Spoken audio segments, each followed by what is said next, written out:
శివుని చేరేదెలా దరికి దారేదని హరుని సెలవీమని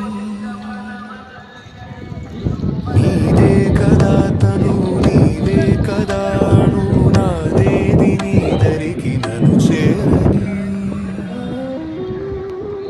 నా శ్వాస నీకు నా నీరాజనముగను నా స్వరము నీకు నా అభిషేకముగను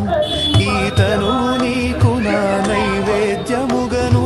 నా కర్మలే నీకు పరిచర్యలుగను అక్షరములు నీకు అక్షతలుగాను పదమాలలను నీకు పూమాలికగను కరతాళ ధ్వనులివే మేళతాళాలుగను